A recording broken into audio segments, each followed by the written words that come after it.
Buenas tardes, muchas gracias por su presencia, sobre todo una tarde como hoy y con este tiempo que casi yo creo que es el agradecimiento es doble por estar ustedes aquí. Soy Juan Cerezo, director editorial de Tusquets Editores, y quiero agradecer a la Fundación Telefónica la calidez con que siempre nos recibe y su disposición para en este caso presentar en Madrid nuestra traducción del último premio Goncourt de novela, que es El orden del día de Éric Bouillard. Es una novela que me gusta, o un relato de no ficción que me gustaría simplemente destacarles como un libro extraordinario. Un libro engañosamente breve, engañosamente sencillo de leer, engañosamente adictivo, trepidante en todo lo que nos cuenta, pero que nos deja un grandísimo pozo y una conmoción, yo creo que nos duran bastantes días. Uno de esos libros que cuando uno termina de leer le apetece volver a la primera página y releerlo porque sabe que se ha perdido muchos detalles que cobran sentido una vez ha terminado su lectura. Y no es simplemente una recomendación de editor. Les aseguro que ya hemos recibido opiniones de muchos lectores, de libreros, que nos están ratificando que es un libro impactante. Y quiero agradecer que justamente para presentarlo y para dialogar con el autor esté con nosotros Guillermo Altares, que es, muchos de ustedes ya seguramente lo conocerán, es un periodista que había sido corresponsal de guerra, que ha estado en secciones como Internacional, que ha sido también periodista cultural y que ahora mismo es el responsable de la sección Ideas de El País. Creo que además es un magnífico lector, lo conocemos bien en sus comentarios, en sus reseñas de algunos libros y creo que también puede hacerle preguntas muy interesantes a nuestro autor invitado. Solo decirles que el autor luego podrá firmar libros, que pueden comprarlos aquí al lado, es una cosa que como editor no debo olvidar decirles y que muchas gracias de nuevo por su presencia. Les dejo con Guillermo Altares.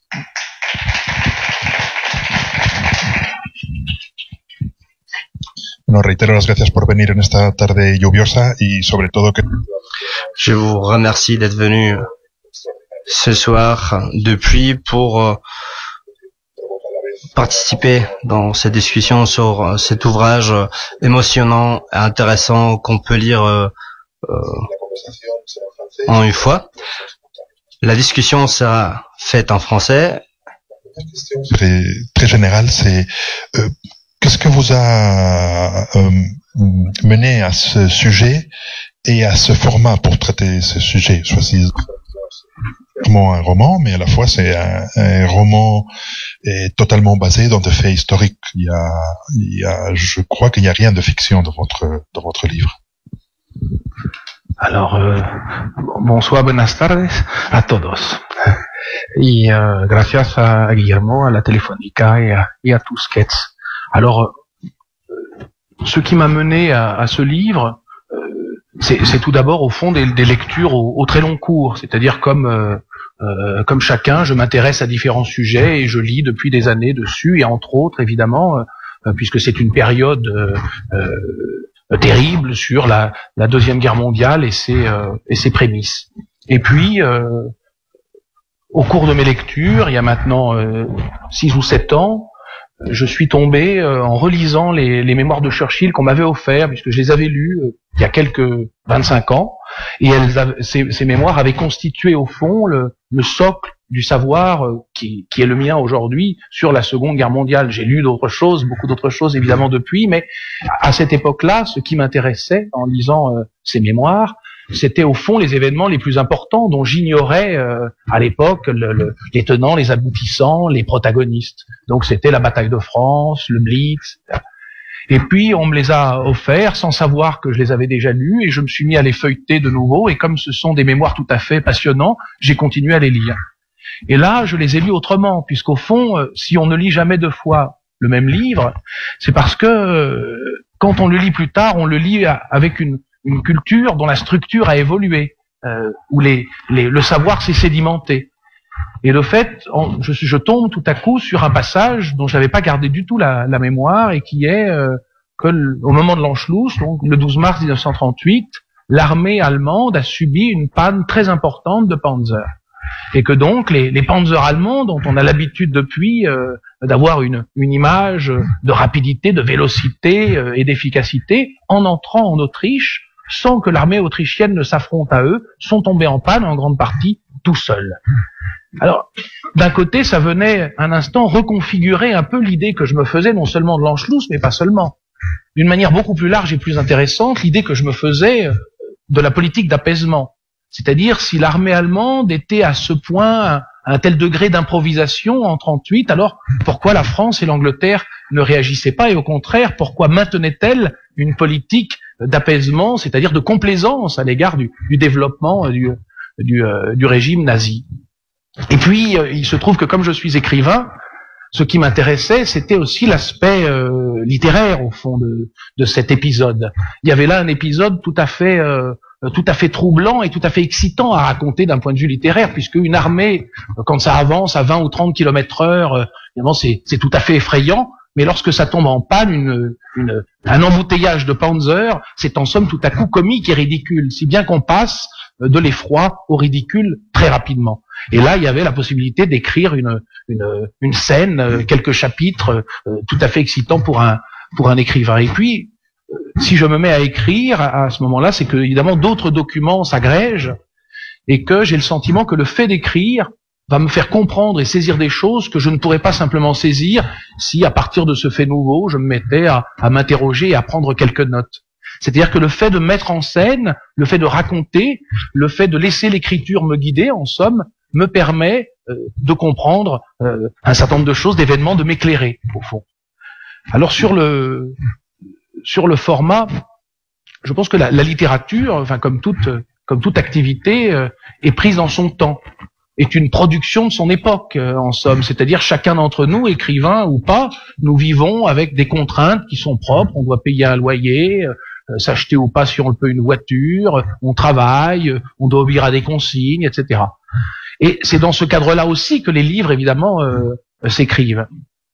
Et il me semble que depuis un certain temps, au fond, la littérature, enfin, d'abord au long cours, l'histoire de la littérature, et je crois à l'inverse de ce qu'on s'imagine, non pas l'histoire d'une activité tournée vers l'imagination, mais plutôt l'histoire d'une activité tournée vers la réalité, vers la révélation en quelque sorte de la réalité tant qu'elle le peut.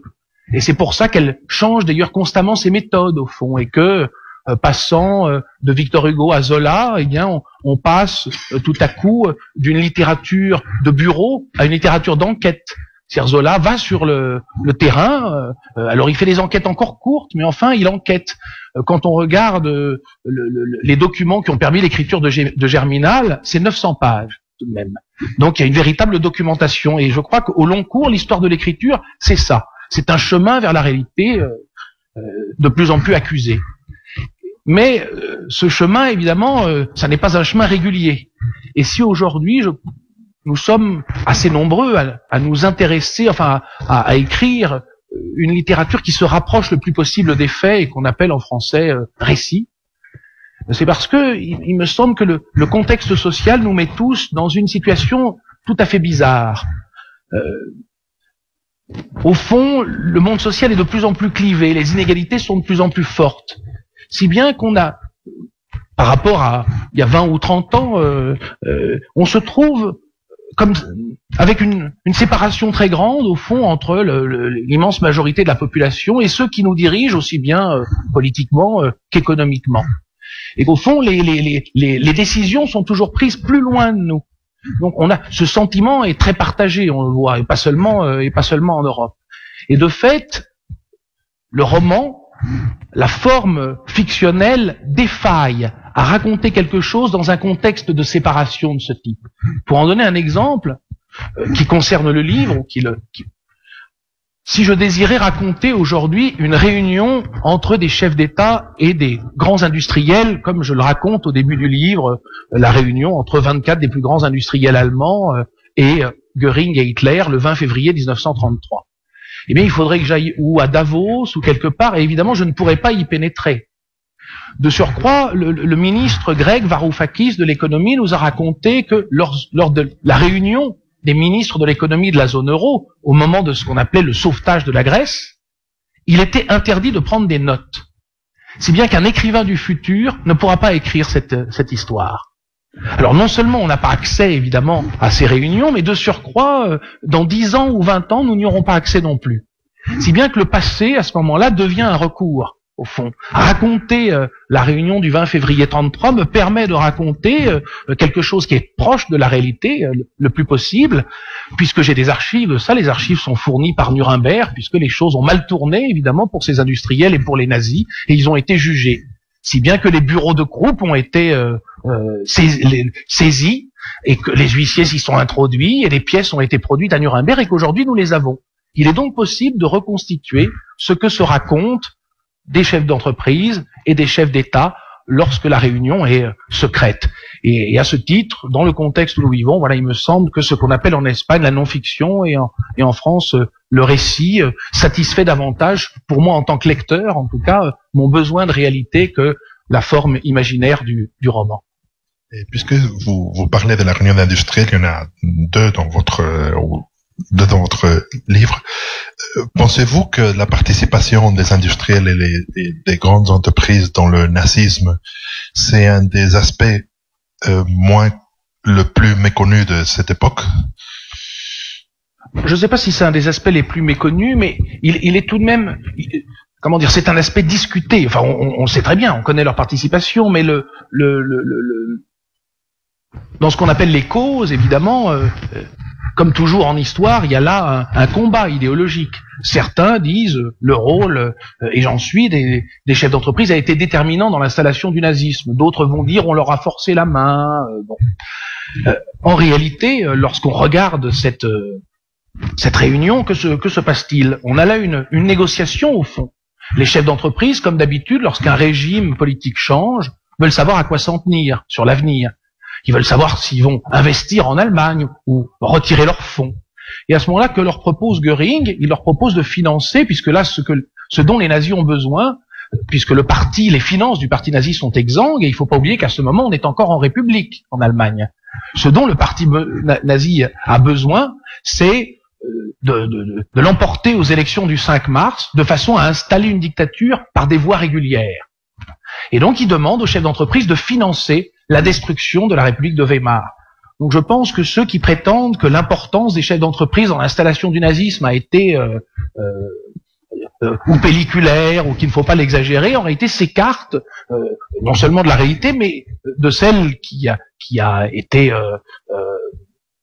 on va dire des attendus même finalement du jugement à Nuremberg, qui accuse à la fois les chefs d'entreprise et les hommes politiques de l'époque de complot contre la paix et de complot contre la République de Weimar. Et vous avez parlé du grand embouteillage de chars de combat qui sont tombés en panne. Dans votre livre aussi, il y a le Hitler réel, mais aussi un Hitler qui pourrait sortir du film de Chaplin, Le Grand Dictateur, qui à la fin s'avère aussi réel que le Hitler réel. Je sais pas c'est-à-dire, vous avez travaillé ou vous avez trouvé toute cette partie grotesque qui serait comique si ce serait pas le début d'une gigantesque tragédie. Alors, tout d'abord, les dialogues que je prête à Hitler dans le livre sont des dialogues que je n'invente pas. Ce sont des dialogues qui viennent des mémoires de Schuschnigg, qui à ce moment-là rencontre Hitler et rencontre plus tard dans ses mémoires de leur discussion, puisqu'ils sont que deux dans la pièce. C'est donc le seul témoignage que nous en avons, mais c'est un témoignage, c'est un document. Donc il n'y a aucun dialogue inventé. Or, pour l'aspect, disons, la composante de ridicule de cette scène, ça n'est pas moi donc qui l'amène. Ça n'est pas Schuschnigg non plus, évidemment, il n'en a pas conscience, mais enfin, il suffit de le lire avec un petit peu d'attention pour le sentir très vite. Le tout début, à la fois dans mon livre de ce chapitre, et donc de l'entrevue du Berghof et dans les mémoires de Schuschnigg également, de son entrevue avec Hitler, commence par un reproche que lui adresse Hitler, qui est que l'Autriche aurait globalement trahi l'histoire allemande et n'aurait rien apporté à cette histoire. Et Schuschnigg nous rapporte lui-même, bien gentiment, que la réponse qu'il donne à cela, c'est de dire mais non, l'Autriche a participé à l'histoire allemande, regardez Beethoven. Et là, toujours d'après Schuschnigg, Hitler lui répond, mais Beethoven n'est pas autrichien, il est allemand. Et Schuschnigg répond, oui, mais c'est un Autrichien d'adoption. C'est comme ça que, d'après le dictateur Schuschnigg, commence leur entrevue. On voit donc que la composante de ridicule est quand même tout à fait présente dans l'histoire elle-même. Je n'ai pas besoin d'insister beaucoup pour qu'elle y soit. Et par ailleurs, pour revenir à Chaplin, qui est un très bon exemple, quand on regarde le dictateur, ce qui est frappant, c'est que, par exemple, le salut nazi tel qu'il est effectué par Chaplin, qui donc caricaturerait Hitler, c'est-à-dire cette manière de faire le salut comme ça n'est pas du tout une chose inventée, ça nous fait beaucoup rire dans le film. Mais il suffit de regarder des films du temps et de s'apercevoir qu'Hitler saluait effectivement comme ça. Donc le problème du rapport entre la caricature et la réalité est toujours quelque chose de problématique. Et il n'est pas très sûr que ce qu'on appelle l'ironie ou la caricature soit une manière de souligner ou d'exagérer les événements plutôt que de les montrer. C'est une voie pour aller vers la réalité, une voie particulière, un peu grinçante. Et là, c'est un journaliste qui demande, je pense que votre livre a des vertus très importantes pour un journaliste, hein, c'est court. Je suppose que vous aimez la phrase de Baltasar Gracián, une chose bonne est 2 fois bonne si elle est courte. Et aussi, vous avez un énorme, vous travaillez très bien avec le détail, c'est-à-dire un petit détail qui illustre toute l'histoire. Par exemple, le Premier ministre français qui est en train de préparer une loi ou de signer une loi sur le vin, quand l'événement, le premier événement de la Seconde Guerre mondiale est en train d'avoir. Alors, la question, c'est pourquoi vous décidez que ce livre et d'autres livres à vous soient si courts? Pourquoi vous aimez ce format court? Et comment vous travaillez sur le détail? Alors sur Gracián et la brièveté, je ne sais pas si pour ma part, j'aime beaucoup Gracián par ailleurs, mais je souscris au fait que la brièveté serait toujours ce qu'il y a de mieux dans tous les cas. Mais comme je le disais tout à l'heure, c'est une question aussi de contexte. Dans le contexte qui est le nôtre, je parlais de séparation tout à l'heure, cette séparation n'est pas seulement, pour le dire un peu vite, entre les citoyens et leurs dirigeants, ou entre les travailleurs et les chefs d'entreprise, elle est plus profonde, elle touche aussi au savoir. D'une certaine manière, on voit bien que, de plus en plus, le savoir sous sa forme économique, c'est-à-dire sous sa forme dominante, se présente à nous comme devant régner, au fond. C'est-à-dire, on se rapproche d'un gouvernement d'experts. En tout cas, en France, c'est absolument évident.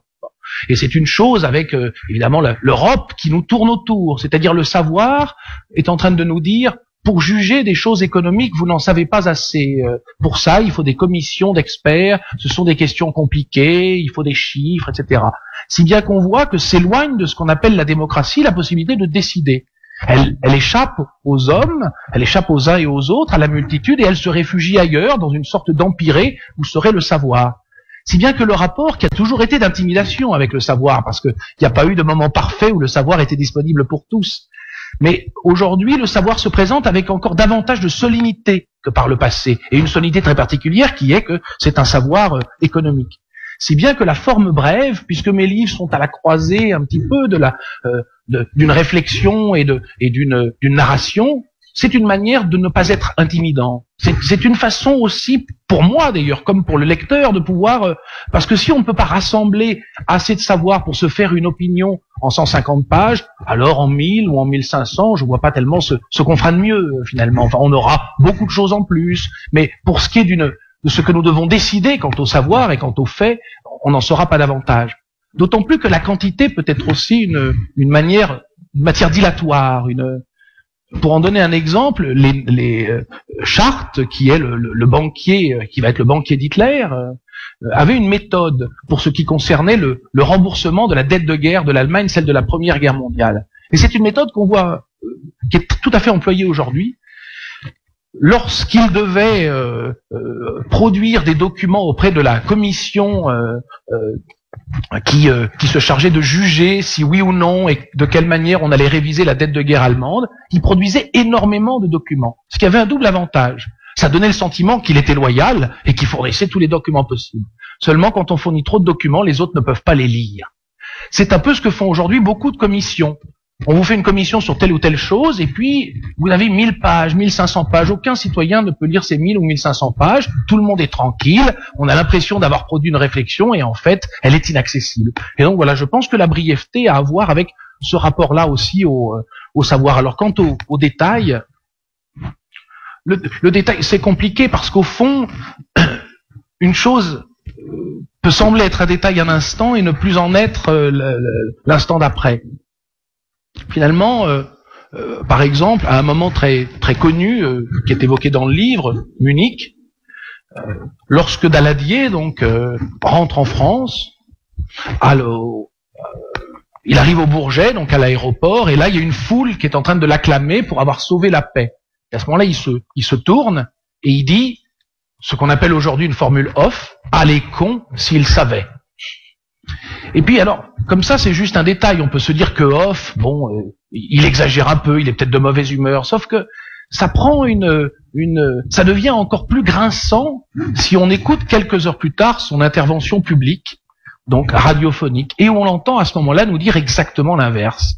C'est-à-dire nous dire que la paix a été sauvée, que les bonnes volontés, et en plus par des formules qui sont à peu près celles qu'on nous sert en général à la sortie des grandes réunions politiques. Si bien que ce qui peut apparaître un instant être un détail, un dérapage ou quelque chose, prend une couleur tout à fait pénible, et puis si on étend encore le champ à l'échelle du temps et qu'on passe l'année 38, qu'on arrive en 39 et en 40, alors là, ce « allez con s'il savait », évidemment, compte tenu du drame vécu par son propre pays, devient tout à fait grinçant.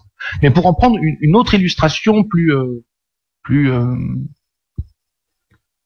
comment dire, plus propre sans doute à ma manière dans le livre, enfin à la manière dont je lis les documents, pour un chapitre qui concerne donc Halifax, qui est un aristocrate, un homme politique anglais important, qui était donc un des tenants de la politique d'apaisement, un des plus importants avec Chamberlain, et qui fait un petit voyage, un voyage d'ailleurs non officiel en Allemagne, où il va rencontrer Göring et Hitler. Les mémoires de Halifax s'appellent « Plénitude des jours ». Or, Plénitude des jours, si on réfléchit, enfin, ces mémoires ont été beaucoup lues, mais personne ne semble avoir prêté attention au titre. Comme si on pouvait appeler un livre qui porte au principal sur la Deuxième Guerre mondiale « Plénitude des jours ». J'ai pas le sentiment pourtant que Halifax veuille faire de l'humour en appelant le livre ainsi. Et donc, j'ai commencé à le lire, je dois dire, avec un certain préjugé. Voilà. Et donc, je l'ai lu et je suis arrivé tout à coup à un passage qui est raconté d'ailleurs dans le livre, puisque c'est quand tout à coup, au départ, j'évoquais la façon dont les livres démarrent, c'est ainsi que les livres à la fois démarrent et redémarrent, c'est-à-dire par des éléments qui viennent faire trembler le savoir que j'avais, comme je le disais tout à l'heure, sur un événement.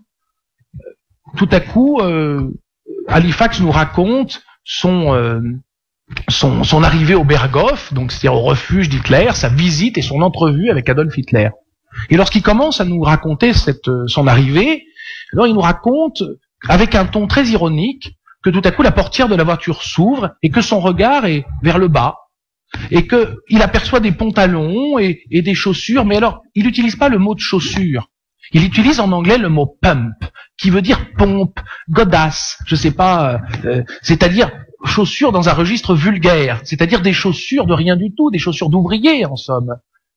Et tout à coup il dit j'ai cru que c'était un valet de pied qui était venu me chercher. Je lui ai donc tendu mon manteau et j'entendis une voix rauque me dire « C'est le Führer !» Et là, je levai la tête et j'aperçus Adolf Hitler. Voilà sa rencontre avec Adolf Hitler, telle qu'il nous la raconte dans ses mémoires, avec un ton très ironique et très moqueur. C'est-à-dire qu'il souhaite mettre le lecteur de son côté, les rieurs de son côté, comme on dit. Seulement, le problème que ça pose, c'est qu'une fois qu'on a ri un instant en lisant ce petit passage dans ses mémoires, l'instant d'après, on s'arrête un peu gêné. Et on se dit que au fond, pour rire d'Adolf Hitler, on est tous d'accord, bien sûr, mais rire d'Adolf Hitler uniquement sur un registre social, c'est-à-dire sur un registre de mépris, puisque n'oublions pas que Halifax est un aristocrate qui, au fond, est en train de nous dire « c'est un plouc que je suis venu voir, c'est un parvenu, vous voyez, il sait pas s'habiller ». Eh bien, ça ne convient pas, en fait, et ça ne convient pas du tout. Mais surtout, ça paraît donc être un détail, pas grand-chose. Ce point de lecture, ce moment où la lecture fait symptôme, devient étrange et nous gêne, nous dit quelque chose d'essentiel au fond sur la politique d'apaisement et sur la guerre.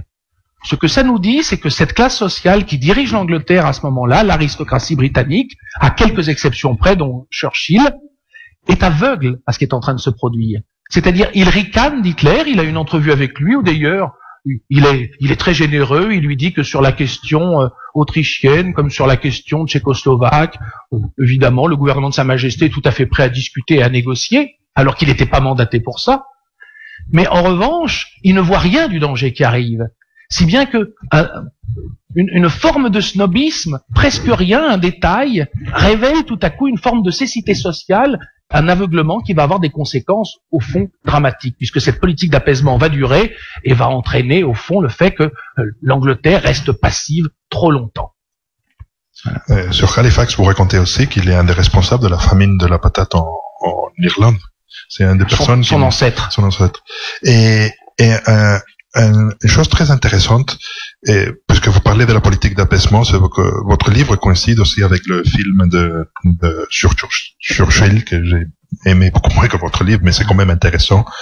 Et c'est l'idée qu'on ne peut pas arriver à un pacte avec le mal absolu. Donc, c'est quelque chose qui est dans votre livre, c'est quelque chose qui dans la fameuse scène du film sur Churchill, où il dit on peut pas arriver à un accord quand on a la tête dans la gueule d'un tigre. Et vous pensez que c'est un des grands problèmes de la politique d'apaisement? Et deuxième question, est-ce qu'il y a une lecture contemporaine de cette politique d'apaisement? Est-ce qu'en Europe, on est en train d'avoir une politique d'apaisement, par exemple, avec l'ultra-droite, avec des gens avec lesquels on ne devrait pas parler et ils sont dans nos gouvernements? En un certain sens, pour la politique d'apaisement, c'est pire que ça, puisque en regardant donc la correspondance d'Halifax et en lisant donc je crois que la première fois je suis tombé dessus dans une revue spécialiste de l'Autriche qui s'appelle Austriaca et qui citait des passages de sa correspondance. On trouve des passages à l'époque au même moment, juste après cette entrevue, où écrivant à Baldwin, il dit oui, bien sûr, ces gens-là sont racistes, antisémites, mais je crois que si nous étions dans la même position qu'eux, nous en tant qu'anticommunistes, nous penserions de même. Donc on voit qu'il n'y a pas seulement ce qu'on peut appeler une complaisance, il y a véritablement aussi un rapport de connivence, c'est-à-dire qu'une grande partie de cette aristocratie est antisémite.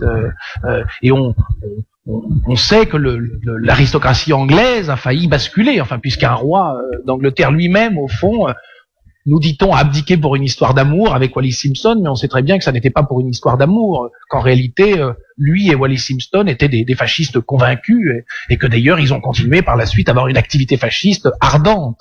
Donc ça signifie que jusqu'au sommet de l'État, au fond, le fascisme était là, si bien que la politique d'apaisement est à la fois un aveuglement social, mais aussi, pour certains, une véritable connivence intellectuelle et idéologique. C'est donc une question très problématique. C'est au fond ce qu'essaie là-dessus de raconter le livre, ce que la littérature peut tenter de faire, c'est de parler de quelque chose qui est presque insaisissable.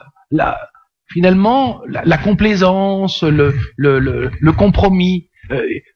On ne peut comment dire, il n'y a pas d'endroit privilégié pour en rechercher la trace. C'est partout et nulle part. C'est tout le temps.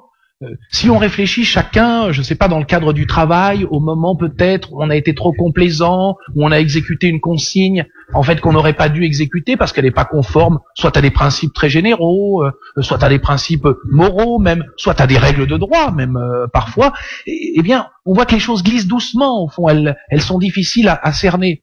C'est pour ça sans doute qu'à la fois le livre est court, mais qu'en même temps il est fragmentaire. C'est un livre qui tente de raconter, en plusieurs épisodes qui se touchent, une histoire qu'on ne peut pas raconter d'un bloc, au fond, qu'on ne peut pas saisir d'un coup. C'est comme une série d'exemples, d'une certaine manière.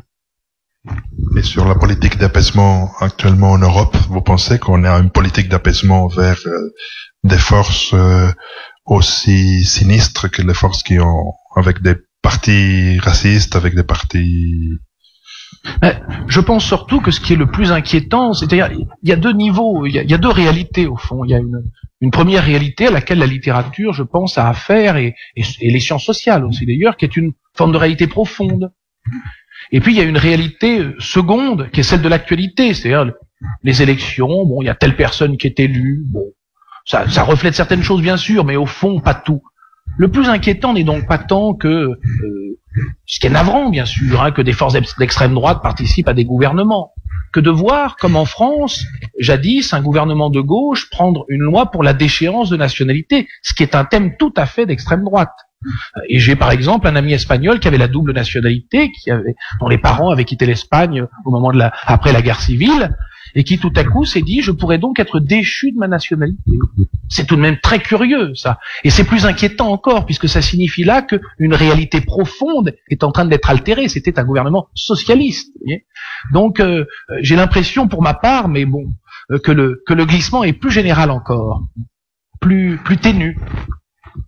Et un autre, deux des romans de la saison en France ont été des romans de non-fiction sur le nazisme, le vôtre et celui de Olivier Guès sur Mengele, qui va être aussi d'ailleurs publié par Tusquets.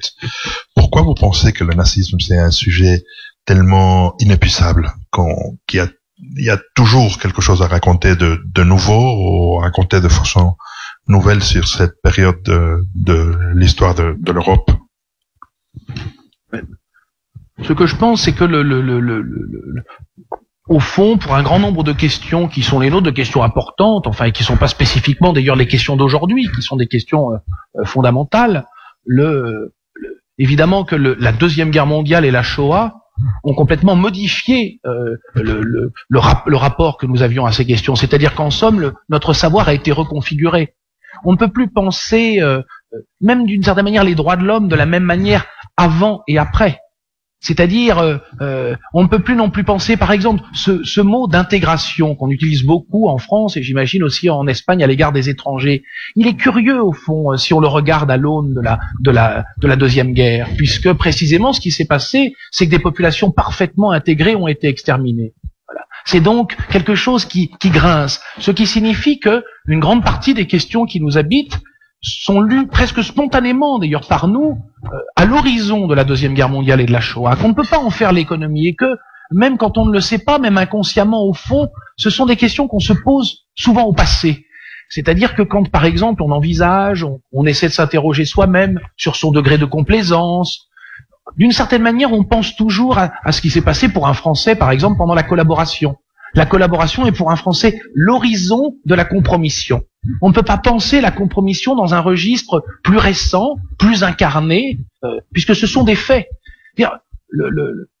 L'intérêt de l'histoire, d'une certaine manière, et du coup de la littérature qui en parle, c'est que ce que nous a appris le 19e siècle, c'est que les concepts comme l'égalité, la liberté, on ne peut pas en parler tout seul. Ça n'a aucun sens, la liberté tout seul. Ça n'est pas une discussion entre les anges, la liberté, vous comprenez, c'est-à-dire entre des gens qui n'existent pas. La liberté, elle s'incarne dans des faits, à un moment donné, à une époque donnée. Et donc, depuis un certain nombre de philosophes au 19e siècle, les concepts sont tombés dans l'histoire. Et d'une certaine façon, c'est ça que l'histoire nous apprend, c'est-à-dire à voir comment, à un moment donné, par exemple, la liberté recule. Comment donc pendant l'entre-deux-guerres, enfin pendant les prémices de la Deuxième Guerre mondiale, on voit la liberté se rétracter de plusieurs manières. Et aujourd'hui, si bien sûr, alors d'une manière maintenant moins générale, la guerre mondiale revient, c'est simplement parce que je crois la coordonnée de liberté qui est la nôtre est en train de se réduire. C'est la sécurité qui l'emporte. Et qu'on voit aussi des formes d'autorité, non pas, il s'agit pas d'être alarmiste, hein, il s'agit pas de dire on n'est pas du tout dans la même ambiance que dans l'entre-deux-guerres, mais ce qu'on voit tout de même depuis 30 ans, pour moi, c'est-à-dire depuis que j'ai eu 20 ans et que je suis en âge de regarder la vie collective, eh bien c'est une réduction lente, progressive des libertés publiques au nom de la sécurité. C'est sans cesse ça que j'ai pu voir. D'ailleurs, il y a une phrase dans votre roman que j'avais prélevé qui dit « Si l'on soulève les ayants idées de l'histoire, nous trouvons avec ça la hiérarchie contre l'égalité et l'ordre contre la liberté. » Et on sait que c'est toujours comme ça. Si on soulève les idées de l'histoire, on trouve toujours qu'il y a la hiérarchie qui triomphe sur l'égalité et l'ordre sur la liberté. Je ne sais pas si elle triomphe toujours, mais enfin, disons, assez souvent. Il me semble.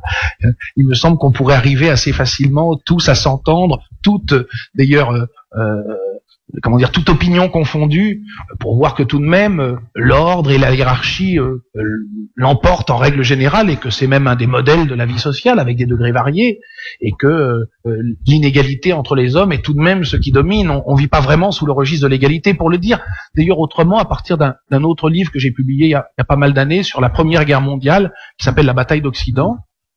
Ce qui m'avait frappé, qui était à l'origine du livre, c'était une visite toute simple des cimetières en France de la Grande Guerre. Et donc, à chaque fois que j'en parlais avec quelqu'un, la personne me disait, qui avait visité elle aussi ces cimetières, qui sont très émouvants, très troublants, les personnes me disaient, oui, c'est bouleversant, toutes ces tombes, c'était le nombre qui revenait. Alors évidemment, c'était le nombre ou l'âge, les gens disaient, tous ces jeunes gens morts. Et puis, je me disais, ça suffit pas, au fond, je suis pas sûr que ce soit ça qui m'ait ému, mais je trouvais pas ce qui m'avait touché, j'arrivais pas à le voir. Et pourtant, c'était évident. C'est que ce qui m'avait touché, c'est que toutes les tombes étaient les mêmes. Or, on peut aller partout sur la terre, les choses ne sont jamais toutes les mêmes. Nous avons des vêtements différents en fonction de nos revenus, nous avons des appartements différents en fonction de nos revenus, des voitures différentes en fonction de nos revenus, et même des tombes différentes en fonction de nos revenus. Ça coûte très cher de se faire enterrer au centre de Paris, par exemple. Extrêmement cher. Un caveau de famille, les pierres. Donc on voit très bien, la hiérarchie sociale, normalement, s'inscrit jusque dans la mort. Or, précisément, avec la guerre de 14-18, et pour des raisons capitales, tout à coup, la hiérarchie sociale ne s'inscrit pas, et pour la première fois dans l'histoire, et une des dernières, ce que l'on voit, c'est l'égalité incarnée dans la matière, parce que dans les mots, c'est une chose, mais là, dans la matière, tous les gens, héros, moins héroïques, gradés, moins gradés, sont enterrés au même titre, toutes les tombes sont les mêmes, pour une raison très simple, c'est qu'entre 14 et 18, il s'est passé une révolution en 17, en Russie.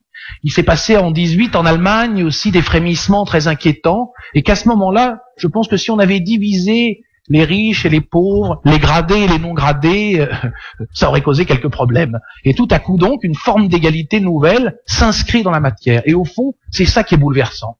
Tout à coup, dans ces cimetières où chaque personne est enterrée exactement de la même manière que les autres, je trouve qu'on éprouve une expérience qu'on éprouve nulle part ailleurs, au fond, et qui dit une vérité extrêmement forte sur la Première Guerre mondiale. Une vérité d'ailleurs qui a eu des conséquences littéraires.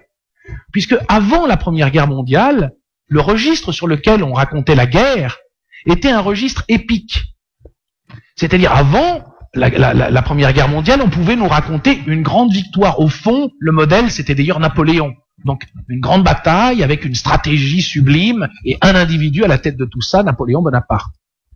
Ce modèle-là flanche déjà sous la plume de Stendhal, puisque Stendhal, lorsqu'il met en scène Waterloo, tout de même, nous raconte que Fabrice, qui a envie de voir, ne comprend rien à ce qui se passe. Et même il tombe, il s'endort et voit rien. Absolument. Donc déjà, l'aspect épique, le registre épique de la guerre est écorné, parce qu'au fond, la guerre, d'une manière véritable, même la guerre ancienne, même celle de Napoléon, c'est quoi? C'est quelque chose auquel on comprend rien, qui se passe sur un très vaste champ de bataille, et c'est en fait une horrible boucherie, même s'il existe évidemment une composante de stratégie. On peut tout de même pas résumer la guerre à ça. Ça, c'est la guerre, disons, racontée par Tacite. C'est la guerre telle que les aristocrates allemands ou français la prenaient jadis avant de la faire. Et c'est un mythe. Mais après Stendhal, malgré tout, dans Stendhal, il y a le désir de voir Napoléon, il y a le désir de combattre. Il y a tout de même une idée épique et héroïque de la guerre. Mais après la Première Guerre mondiale, après 4 années passées dans les tranchées, lorsque les écrivains vont se saisir de la guerre, il n'est plus question une minute de raconter la guerre d'une manière héroïque. Il n'est plus question une minute, d'ailleurs même, de parler des chefs d'état-major ou des généraux, pour plusieurs raisons. D'abord parce qu'ils ont passé 4 ans dans la boue les uns avec les autres, que c'est donc les douleurs du peuple, du grand nombre, dont ils ont fait l'expérience, mais aussi parce que certaines journées de la Première Guerre mondiale ont fait plus de morts que Waterloo et sont pourtant des batailles inconnues. C'est-à-dire, on n'a même pas nommé ces jours-là. On a des 20 000, 30 000, 40 000 morts. On a d'ailleurs une première bataille de la Somme, une deuxième bataille de la Somme. C'est-à-dire qu'une forme de monotonie liée à la machinisation, au fond, est en train de s'installer dans la guerre et fait en sorte que de toutes les manières qu'on la prenne, la composante héroïque est en train de disparaître. Et en littérature, ça a une conséquence immédiate. qu'est-ce qu'on voit en France? On voit, et en Allemagne, Remarque, Céline, Giono, Le Grand Troupeau, Le Voyage au bout de la nuit sont des livres qui racontent une expérience de la guerre qui est celle du piétinement, des douleurs du peuple, et où il n'y a plus aucune dimension héroïque, et où il n'est absolument pas question, sauf un instant dans ces lignes, d'un gradé qui arrive, un boulet lui coupe la tête, et puis c'est terminé. Et je ne sais pas comment traduire si cette phrase a du sens en français. On dit en espagnol hacer trampas al solitario, c'est-à-dire tricher quand on joue avec un solitaire. Donc, quand on joue au solitaire. Donc, vous choisissez, soi-disant, le récit, le roman, en travaillant sur la non-fiction. Vous avez dit que vous ne prenez jamais des éléments que vous n'avez pas trouvés dans la réalité. Et vous n'avez pas des tentations de tricher au solitaire, c'est-à-dire de mettre des choses, parce que le format que vous choisissez en étant un format de roman, soi-disant, vous pouvez, selon les codes, le code littéraire, vos livres sont publiés dans des collections de romans, et beaucoup d'écrivains qui choisissent c'est-à-dire le roman pour décrire l'histoire serait précisément, par exemple, pour remplir le creux de choses qu'ils trouvent pas, pour pouvoir faire parler des personnages qui d'autre façon ne pourraient pas imaginer en train de parler. Je trouve au contraire, pour ma part, que les creux ou ce qui manque est capital et intéressant, et que oblitérer les creux ou les combler, ce serait vraiment dommage. Pour en donner un exemple, quand j'ai écrit mon avant-dernier livre, 14 juillet, sur la prise de la Bastille, je me suis trouvé face à quelque chose de tout à fait curieux. C'est que, d'un côté, les témoins de la prise de la Bastille et les participants qui ont laissé des mémoires disaient tous que les femmes avaient activement participé à la prise de la Bastille, qu'il y avait autant de femmes que d'hommes. Seulement, évidemment, à l'époque, on ne trouve quasiment aucune trace écrite de ces femmes. Elles n'ont pas laissé, évidemment, de mémoire, elles n'y étaient en un certain sens pas autorisées. Parmi la commission des vainqueurs de la Bastille, qui a décerné le titre de vainqueur à environ à 900, je me souviens plus, 990, je crois un peu plus, personnes, il y a que une ou peut-être deux femmes, si je me souviens bien, Marie Choquier et une autre, dont le nom là m'échappe, c'est-à-dire que donc, elles sont une portion tout à fait congrue. Alors comment faire? On a d'un côté la connaissance que les femmes sont là dans le même nombre que les hommes, qu'elles participent pas seulement à la prise de la Bastille en apportant un peu de vin et de la nourriture, non, elles tirent, elles se battent. Et puis d'un autre côté, on n'en a pas de trace. Alors, celui qui déciderait à ce moment-là d'oblitérer, comblerait en inventant un personnage de femme, puis un autre, et placerait les femmes comme elles y étaient, au fond, pendant la bataille, et inventerait des personnages de fiction. Mais à ce titre, il dissimulerait une chose tout à fait importante et tout à fait bouleversante, en fait, et qui appartient à la structure, je crois, du récit. C'est qu'il y a deux événements. Les femmes sont là, mais elles ne sont pas là dans les archives. Et ça aussi, ça raconte une histoire. C'est-à-dire qu'il fallait donc la trouver un moyen de les rendre présentes, mais présentes dans la réalité, et de dire aussi, de raconter qu'elles sont absentes des archives. Alors, le moyen que j'ai trouvé, c'est de dire qu'on ne les trouve pas dans les archives, mais pour les rendre présentes, je fais une sorte de liste de noms, de litanie de prénoms. C'est-à-dire, je suis allé chercher dans les actes de naissance de l'époque quels sont les prénoms les plus courants du faubourg Saint-Antoine, c'est-à-dire du faubourg de Paris qui a participé le plus activement à la prise de la Bastille. Et là, je suis tombé sur des Marie-Thérèse, enfin, etc., sur tout un tas de prénoms qui étaient les plus courants à l'époque.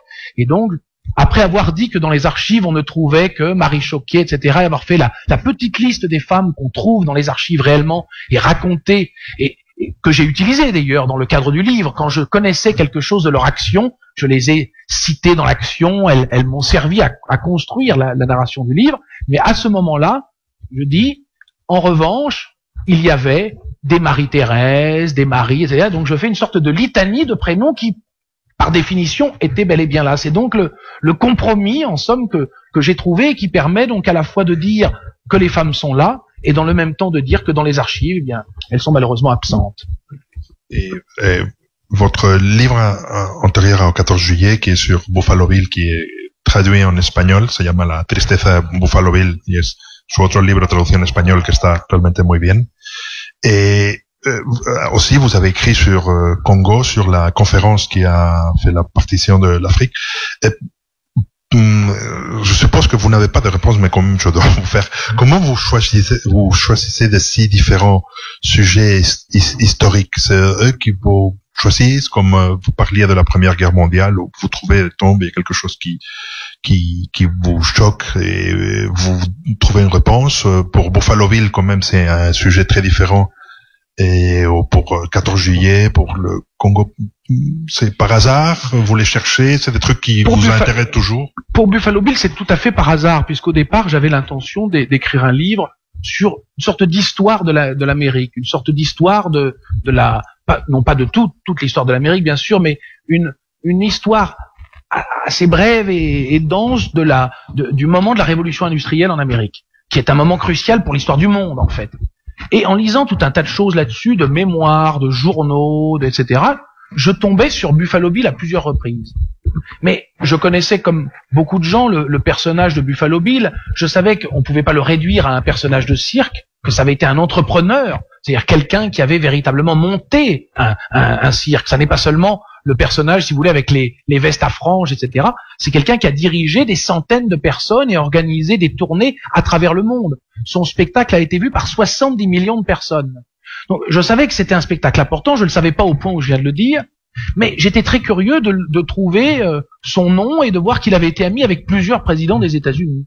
C'est-à-dire, tout à coup, ça faisait de lui un personnage infiniment plus important. Et puis, je tombe sur quelques anecdotes, quelques détails, et notamment sur un détail qui est que pendant une tournée en Europe, pendant le spectacle, à la fin du spectacle plutôt, le drapeau américain était systématiquement porté par un cavalier qui faisait le tour de l'immense terrain qui était donc comme une sorte de gigantesque cirque sans chapiteau où s'était déroulé tout un tas de scènes de bataille relatant au fond les derniers massacres d'Indiens. Eh bien, ce spectacle avait lieu devant la reine d'Angleterre et le Premier ministre, et pour la première fois de l'histoire, je lis donc dans une archive que la reine d'Angleterre s'est levée devant le drapeau américain. Et donc, en somme, c'est devant un spectacle de cirque, porté par un cavalier de cirque, qu'un problème diplomatique absolument majeur, qui traînait depuis la guerre d'indépendance, s'est résolu. Alors là, je me suis dit que tout de même, ça méritait qu'on s'y intéresse d'un petit peu plus près. Donc voilà comment aussi les livres peuvent venir. Et à ce moment-là, ce dont je me suis rendu compte en y travaillant, c'est que cette histoire était tout à fait étonnante, puisque, au fond, il ne s'agit pas du tout d'un simple cirque. Il s'agissait pour Buffalo Bill et ce qu'on appelait le Wild West Show, de mettre en scène ce qu'on appelle, nous, aujourd'hui encore, les batailles indiennes, et qui sont, au fond, les derniers massacres que les Indiens ont subis, sous une forme épique et tout à fait fabulée. C'est-à-dire que, par exemple, pour le massacre de Wounded Knee, donc il y a 2 chapitres dans le livre. Il y a un chapitre qui s'appelle « Le massacre de Wounded Knee » où je raconte la façon dont s'est passé le massacre d'après les archives et les photographies, d'ailleurs, qu'on peut en avoir aujourd'hui. Et puis ensuite, je raconte le spectacle de Buffalo Bill, c'est-à-dire la bataille de Wounded Knee. Et un massacre et une bataille, ça n'est pas tout à fait la même chose. Dans le massacre, c'est-à-dire dans la réalité, que s'est-il passé? Les Indiens étaient parfaitement désarmés, on venait de les désarmer, quand tout à coup des mitrailleuses Hotchkiss, qui étaient à portée sur une colline, se sont mises à tirer et à tuer tout le monde. Ça, c'est le massacre, c'est ce qui s'est produit. Mais dans le spectacle qui a fait le tour du monde de Buffalo Bill, ça ne se passait pas du tout de cette manière. Les Indiens étaient armés, l'armée américaine était armée, la bataille était incertaine. Tout à coup, les Américains perdaient presque, comme dans les films, et puis brusquement, par l'héroïsme de quelques-uns, et notamment de Buffalo Bill, qui à ce moment-là jouait le rôle du général, eh bien la bataille tournait finalement à l'avantage des Américains. Si bien que c'était finalement une bataille équilibrée entre des adversaires également puissants, mais que l'Amérique était victorieuse. Évidemment, c'est ça qui a fait le tour du monde. Mais le plus troublant encore de cette affaire, c'est qu'il fallait bien trouver des Indiens pour jouer dans ces cirques. Eh bien, par exemple, pour la bataille de Wounded Knee, parmi les Indiens qui jouaient, certains étaient des rescapés du massacre. Puisque les rescapés du massacre de Wounded Knee, il leur fallait pouvoir fuir le territoire, fuir la réserve dans laquelle les éleveurs les massacraient, avec l'aide de l'armée. Et évidemment, à ce moment-là, Buffalo Bill leur faisait des propositions alléchantes et leur disait, bien écoutez, devenez acteurs. Les cachets étaient des salaires pour eux absolument inespérés.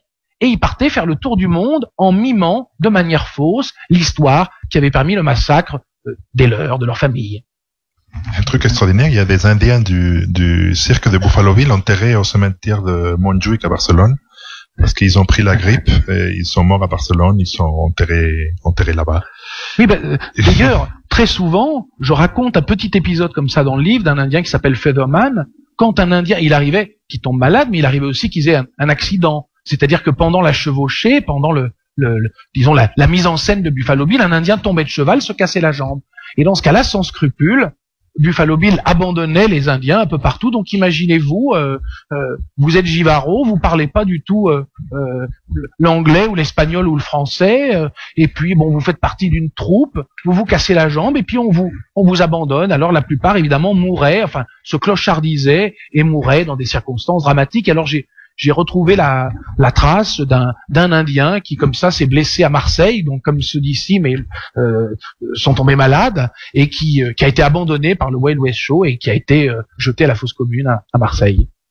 Et il est plus de 8 heures, donc pour finir avec la conversation, votre livre commence avec une réunion d'entreprise et finit avec aussi des entreprises. Donc si ça vous dérange pas, la conversation va commencer avec des entreprises et va finir avec des entreprises.